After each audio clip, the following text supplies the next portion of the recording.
Presiden Amerika Serikat Donald Trump menambahkan plakat berisi deskripsi panjang di bawah foto para mantan Presiden Amerika Serikat dalam apa yang ia sebut sebagai Presidential Walk of Fame. Plakat-plakat tersebut memuat penilaian tajam yang sesuai dengan pandangan politik Trump, termasuk menyebut Joe Biden sebagai presiden terburuk. Menurut laporan The Independent, plakat-plakat baru itu dipasang di bawah potret yang bersejajar di kolonet Gedung Putih. Melalui deskripsinya, Trump menuangkan pandangannya terhadap para pendahulunya secara permanen. Plakat di bawah potret Joe Biden yang sebenarnya juga bukan potret resmi, melainkan gambar autopen berisi pernyataan paling keras. Teks dalam plakat itu berbunyi Sleepy Joe sejauh ini adalah presiden terburuk dalam sejarah Amerika yang menjabat sebagai hasil dari pemilu paling korup yang pernah terjadi di Amerika Serikat. Selain Joe Biden, Trump juga melancarkan kritik tajam kepada mantan Presiden Barack Obama.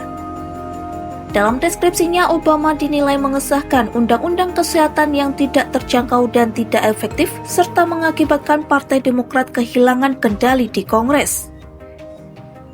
Sementara itu, dalam pidato akhir tahun di Gedung Putih pada Rabu 17 Desember 2025, Trump lagi-lagi menyalahkan Joe Biden. Menurut Trump, Biden bertanggung jawab atas kondisi perekonomian negara yang kacau dan saat ini ia sedang memperbaikinya. Trump mengeklaim harga bensin dan bahan makanan di Amerika Serikat yang selama ini mengkhawatirkan kini sedang turun dengan cepat. Politisi Partai Republik itu juga menyebut Amerika Serikat harus siap menghadapi ledakan ekonomi yang belum pernah terjadi sebelumnya pada tahun 2026. Good evening, America. 11 months ago, I inherited a mess, and I'm fixing it.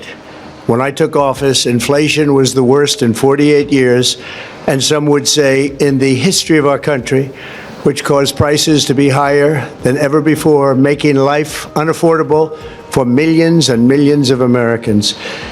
This happened during a Democrat administration, and it's when we first began hearing the word affordability. Our border was open, and because of this, our country was being invaded by an army of 25 million people, many who came from prisons and jails, mental institutions, and insane asylums. They were drug dealers, gang members, and even 11,888 murderers, more than 50% of whom killed more than one person.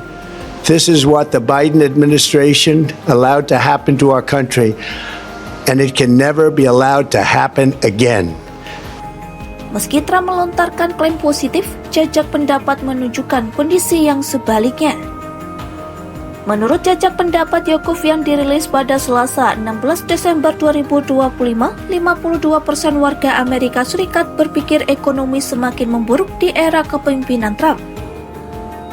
Hal serupa muncul dalam jajak pendapat PBS News, NPR, dan Maris yang diterbitkan pada Rabu 17 Desember 2025. Dalam jajak pendapat itu, 57% warga Amerika tidak setuju dan menyatakan kekhawatiran tentang kenaikan biaya hidup.